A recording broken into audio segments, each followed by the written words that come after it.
right, y'all. So now listen. So now today I'm going to be talking about the planet Uranus inside of astrology, right? So now, y'all should know by now that I'm a Vedic astrologer. But the thing is that I do take some of these tropical Western concepts and I also implement them into the Sidereal Vedic birth charts, right?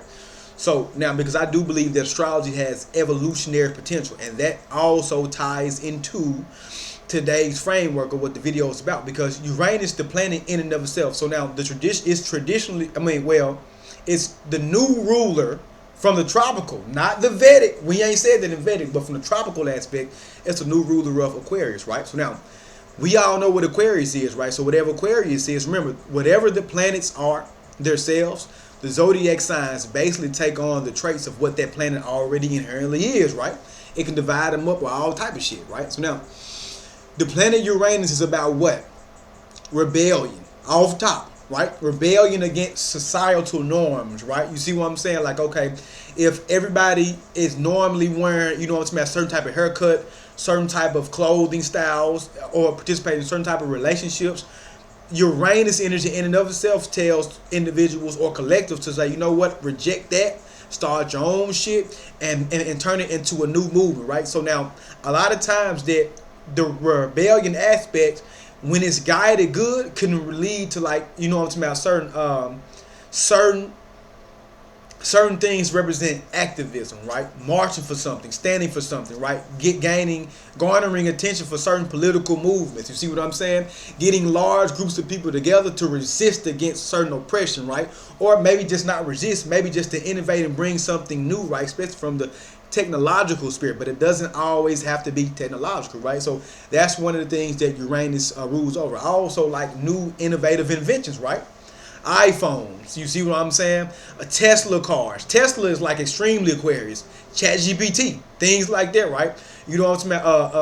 OpenAI, DeepSeek, Google, Gemini, all of these things, right? Very Uranian, right? Because what is the traditional way?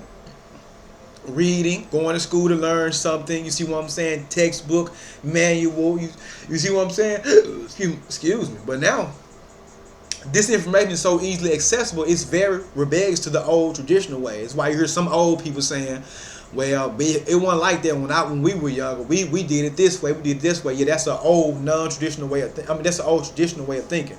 But now we are in a revolutionary change stage, right? To the point where in the next 10 years, we might have robots in the home cooking and cleaning and shit, doing all the type of stuff. So that's another trait that Uranus in and of itself also rules too, right?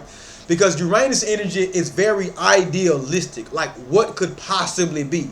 That's what the Uranian, you know what I'm talking about, mind frame is. What could possibly be if I look at this differently and I try to, you know what I'm talking about, put what I see differently into effect in some shape, form, or format, right? Yeah.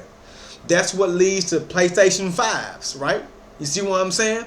We had Ataris and Nintendo, Game Boy Advances, and all them old games. Now look what we got now. We got games that used to be on a console, on the goddamn phone right now. That's very innovative. It took somebody ideal, somebody rebellistic, like, let's take that shit off of just only being able to go home and play the game. Let's see if we can put some of that shit on your phone. Real talk, right? So it's a technologically innovative sign, right? So we got rebelliousness, we got technologically innovative and revolutionary. Like, how can we start a change that can make stuff better for people? Because remember, this sign is the new ruler in tropical astrology of Aquarius. And Aquarius is the humanitarian, right? But the thing about it is, a lot of times Uranus can have a lot of very radical ideas, right? Very science prone, right? Probably look at science in a difficult aspect, right? Uranus is like, okay, y'all are regular scientists. I'm a quantum physics scientist. You see what I'm saying? Like some Einstein shit, Nikola Tesla type of shit. You know what I'm talking about? The 369 theory and stuff like that. Uranus can lead to a lot of like genius things, right? So wherever you have Uranus inside of your birth chart, right? Unless you have it ill aspected by Saturn and negative dignity or whatever, it can weaken the effect of everything that I just told you. But if you have Uranus inside your first house, this ties to your overall identity. If you have Uranus inside of your second house, this ties to what you value. You see what I'm saying?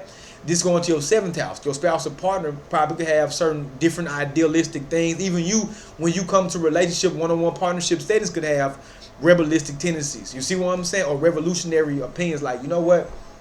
Let's do it like this. You see what I'm saying? So yeah, that's what it is. Technological. When you think of Uranus, think of technological revolution. Think of rebellion. Think of social activism. You see what I'm saying? Think of all that, right? Yes, but other than that, y'all, listen, this was my little take on Uranus. Other than that, I will talk to y'all as later, man. Peace.